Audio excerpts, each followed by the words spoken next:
धावांचे target असताना right over the विकेटच्या माध्यमातून Avinash sir गोलंदाजी मार्कवरती, तर स्ट्राईक एंडला मिस्टर पंकज नावाचं वादळ इथं येईल का की मात्र ते वादळ थांबवलं जाईल, प्रश्नचिन्ह. पहिला चेंडू आणि या वेळेला काय घडलंय, वेगळ्या पद्धतीने जरूर चेंडूला कलेक्ट मेंटेन करण्याचा प्रयत्न केला गेला आणि विकेटचं नुकसान फलंदाज पंकज सस्त्यामध्ये आणि पहिल्या चेंडूवरती बॅक टू डगआउट निघून चाललाय. ओ हो, इथं मात्र जरूर थोडस नाखुश करणारा फटका पाहायला मिळतोय आणि फलंदाज गॉन. आज अविनाश सरांची मात्र ज्या पद्धतीची आपण गोलंदाजी पाहिली गेली प्रत्येक मॅच मध्ये याच प्रकारची इफेक्ट निर्माण करणारी आपण गोलंदाजी आपल्याला पाहायला मिळाली, परंतु पंकज सारखा खेळाडू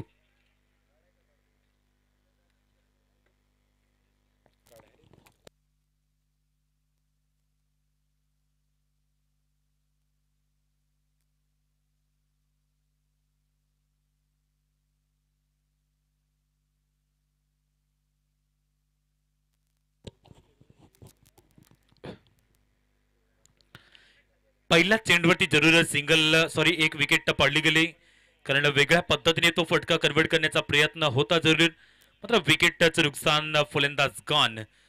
आणि त्यानंतर आता मैदानाच्या आतमध्ये आपण पाहू शकतोय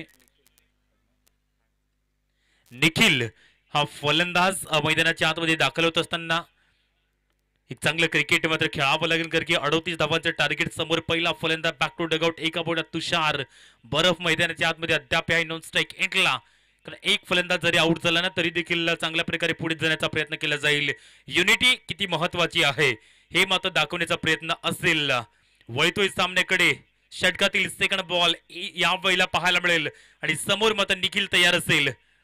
ओहो, लेंथ जबरदस्त आहे, कारण सरळ चेंडू जर पाहायला मिळाला तर ब्लॉक होल मध्ये असेल.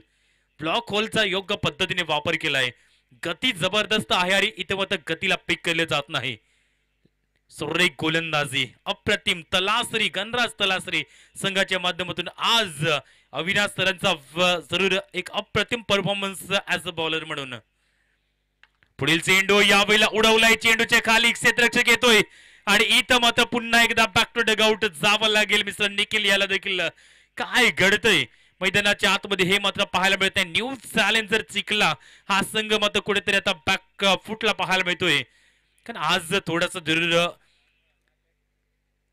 संघ आपण पाहिलं गेलं तर त्या पद्धतीने आत्मविश्वासानं पाहायला मिळत नाही, कारण थोडासा जरूर वेळ देखील त्यांना मिळाला गेला आणि या वेळेला आता मैदानाच्या मध्ये उतरले गेले.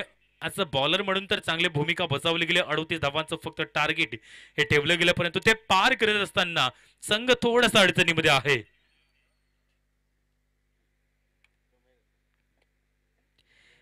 तीन चेंडू 2 धावसंख्या, अप्रतिम गोलंदाजी मिस्टर अविनाश सरांच्या माध्यमातून देखील पाहायला मिळते, मात्र विचार करण्यासाठी भाग पाडलं गेलंय ते या वेळेला जरूर न्यू चॅलेंजर चिखला संघाला. कारण इथं जर का विचार केला तर जरूर पंकज एक मोठं नाव आज त्या पद्धतीने मैदानाच्या आतमध्ये ऍज अ बॅटर म्हणून चालला नाही. तदनंतर नवीन फलंदाज नितीन दाखल होत असताना अद्याप अकाउंट ओपन केलं गेलेलं नाही. सुरेख पद्धतीची जरूर गोलंदाजी ओव्हर द विकेट. पुढील चेंडू असेल, या वेळेला देखील अपील जोरदार केली गेली. पॅड वरती चेंडू येऊन आदळला गेला होता, परंतु जरूर थोडासा मिस करणारा स्टंपला तो चेंडू पाहायला मिळतोय. 4 चेंडू लगातार डॉट केले गेलेले आहेत, कारण कित्येक वेळा दोन्ही संघ एकमेकांसमोर भिडले गेलेले आहेत, परंतु त्या पद्धतीने अद्याप पाहिजे तसं जरूर परफॉर्मन्स आज चिखले संघाच्या माध्यमातून पाहायला मिळत नाही. खूप मोठी बॅटिंग लाईनअप अद्याप पाहायला मिळेल, कारण कामेश्वर का फलंदाज अद्याप मैदानाच्या आतमध्ये येणं बाकी आहेत. पुढील चेंडू या वेळेला देखील पूर्णपणे फलंदाजांना चकमा दिलाय. 5 चेंडू हे लगातार डॉट इथं मात्र करण्यात आले. शेवटचा चेंडू आता षटकातील सिलक असेल, एक सक्सेसफुल ओव्हर म्हणून पाहिले जाते, कारण 2 विकेट आणि त्यानंतर कुठल्याही प्रकारची धावसंख्या त्यापही मिळवली जात नाही.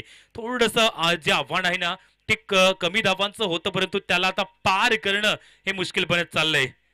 पुढील चेंडू आणि या वेळेला 6 चेंडू इथं मात्र निर्धाव हाताळण्याचा जरूर एक विक्रम या मैदानावरती केला गेलाय. मिडन ओव्हर, मिडन षटक हाताळले गेले. अप्रतिम लाजवाब गोलंदाजी मिस्टर अविनाश